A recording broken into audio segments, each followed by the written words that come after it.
throwing strikes and you get that first pitch across the plate, it makes you a much better pitcher. Borderline call there, goes the way of Delgado. And the movement that he has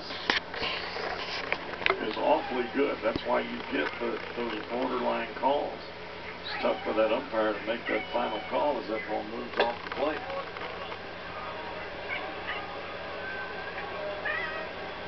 Delgado, in terms of his windup, is very old school, isn't he? Up and over the head.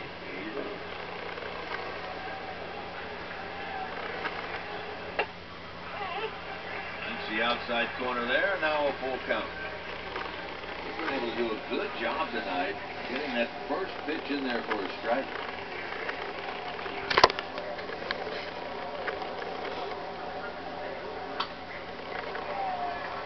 And Bruce is 2 for 2. He's been able to solve Delgado on a fastball there, lined it out into right.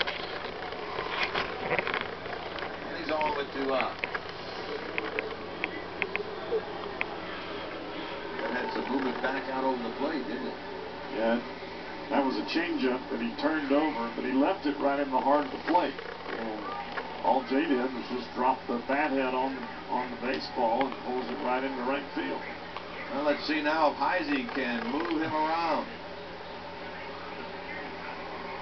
Raymond holds over there at first. Delgado throws.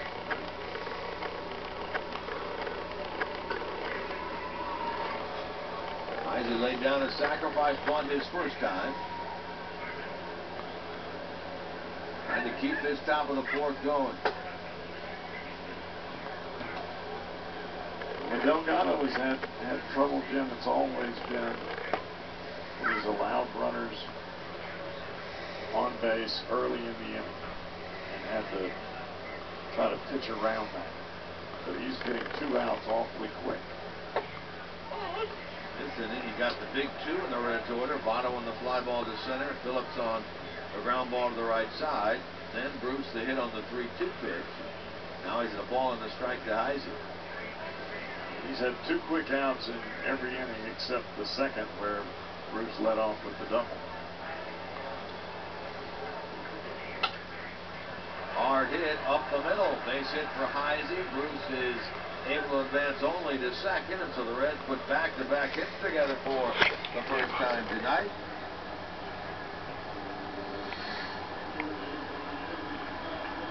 Ball stays right up and in the middle of the plate. You can see Heisey take it right back up the box. Good to see Chris get that hit. He'd come into the game 1 for his last 11. He's at first. Scoring position, Bruce out at second. Jim, we talked so much about both he and